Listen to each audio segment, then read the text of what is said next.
Alright, I don't know how much memory is left on here. I want to try to go ahead and do another video real quick.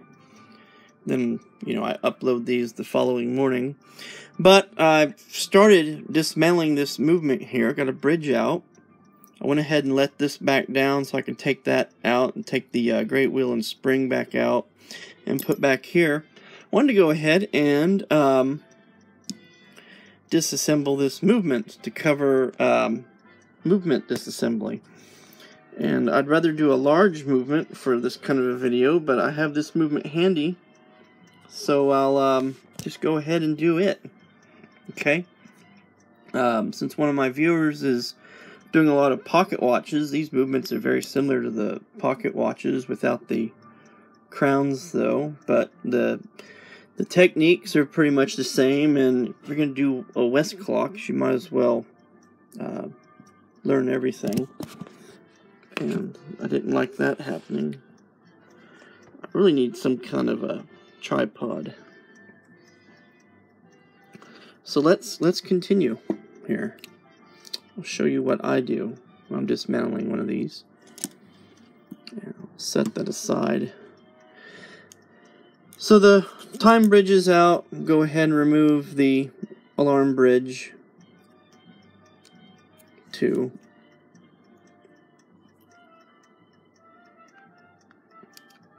Kind of cheating because the time setting knob is already off. You don't get to see me pulling that off with a pair of pliers, which is usually kind of frightening.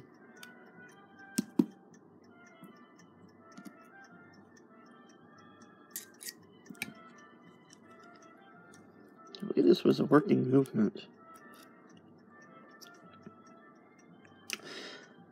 You'll see this hole in virtually, well, all the style 2 and up baby bends, because that's the hole that clears the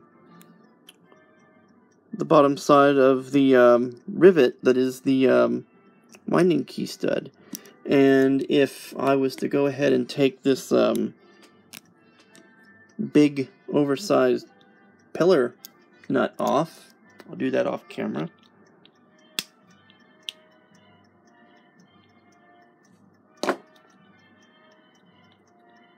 Right? Some big nut there that holds the pillar on.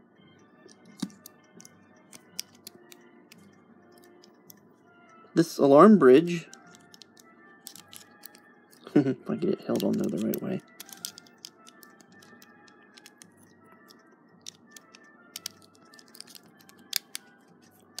Mounts right in there.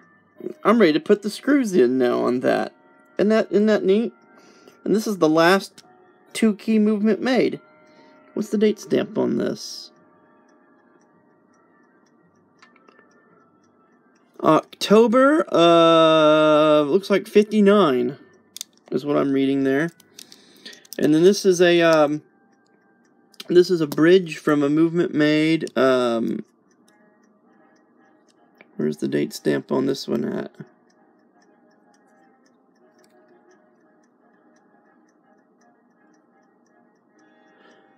This movement here was made in, looks like June of 1929. Okay. So that gives you an idea of what the interchangeability is on these.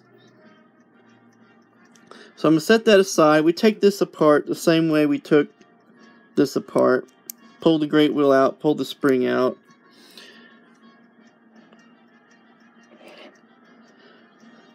I've got 2 options here. I can either take the balance out or take the alarm set parts out. I'm going to go ahead and take the balance out. I'm reaching around the contrivance I have here to hold the camera up. And I'm really sorry if this is out of focus, but I'm going to take the taper pin out first.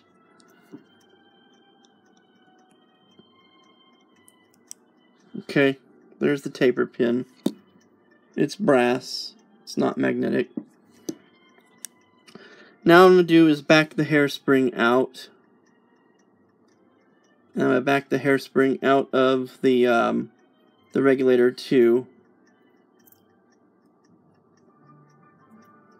There's usually a bit of a tricky part, and you see the end of this hairspring is really cobbled up. But there, I have it out now. I'm just barely touching it. Now what I'm going to do is hold the movement like this and use one finger to press the balance wheel into the back pivot, because I'm not going to unscrew the back pivot. It's got a tension washer there, and it holds the it provides the friction for the regulator. So I'm not going to mess with that. So I'm going to hold it back there, and I'm going to use a screwdriver here, and I'm going to loosen off this pivot to where the balance is free now, and I'm going to lift the balance assembly out and set it aside. Now at this point I could go ahead, if I wanted to, go ahead and disassemble that there.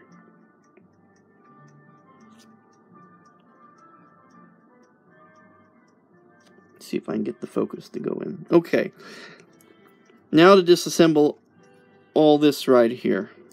Do that first, then we can pull the plates apart.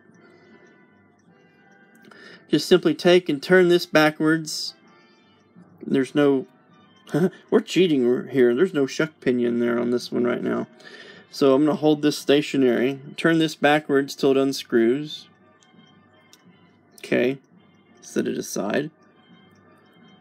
Very important, there is a washer here with a double D-shaped hole.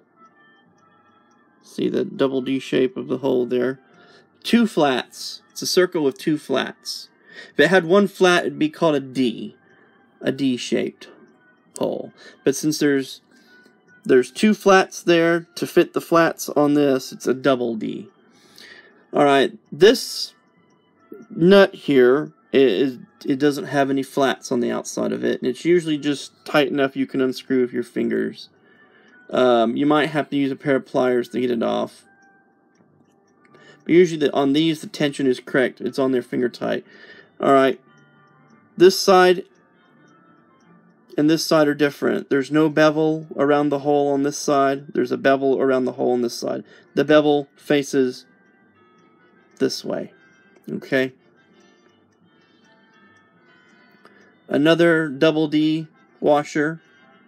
The hole in the washer has, you know, flats, the key with the shaft. Then there's the actual leaf spring, which provides the tension for setting the alarm. Then inside the movement, I don't know if you can see it or not, there's a large washer there that rubs against the inside of the back plate. Okay? You need to hold it down against the back plate in order to remove the staff. Okay? Then you can remove the staff, the setting wheel, and retrieve the washer. And the washer is just like the other 2 washers that we just took off, only it's larger in diameter. Alright? It always goes in on the inside. At this point, we have the movement stripped down far enough where we can go ahead and remove the plates. And this is held on with 4 pillar nuts, 1 on each corner. I'm going to use some flat jaw pliers to remove those. Ideally, it'd be nice if you had some small nut drivers.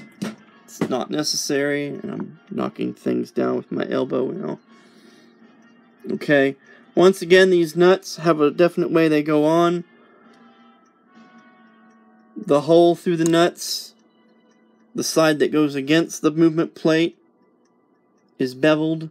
The side that the hole isn't beveled.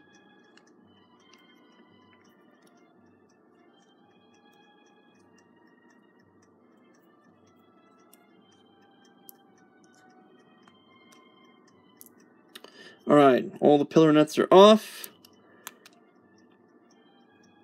The back plate comes off, and that's all that's inside.